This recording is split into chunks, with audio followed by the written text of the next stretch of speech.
Il 2 novembre 1966 ha cominciato a piovere a Firenze. Pioveva molto ed allora il 4 novembre c'era un'alluvione dell'Arno a Firenze. L'Arno è 250 km lungo.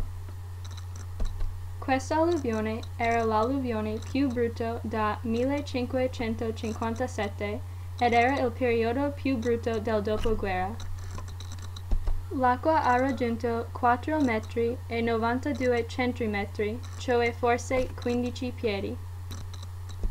Queste foto mostrano la chiesa di Santa Croce.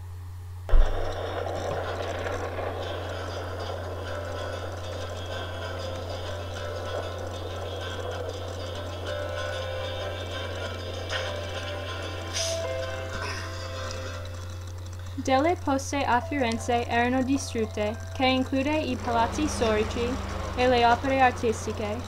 C'era l'acqua nelle strade e nei palazzi. L'acqua entrava il Battistero, il Palazzo Vecchio, il Duomo, la Biblioteca Nazionale Centrale di Firenze e l'Archivio dello Stato.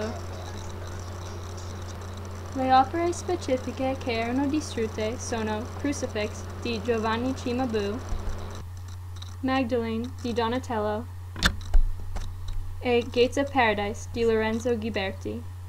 Anche i cittadini di Firenze hanno perso le loro case con l'alluvione.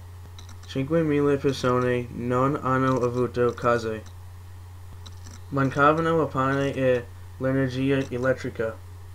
Per risolvere questi problemi, le persone che si chiamavano gli Angeli del Fango hanno pulito la città e hanno salvato le opere artistiche.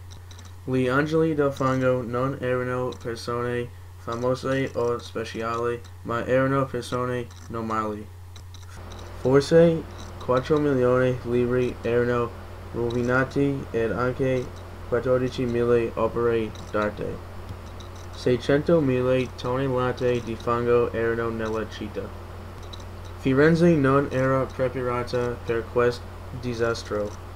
Comunque l'aiuto degli Angeli del Fango e la speranza dei cittadini italiani ha salvato la città dall'alluvione. Piove, senti come piove, Madonna come piove, senti come viene giù. Allora, oggi Firenze è un posto pieno di cultura ed arte italiana.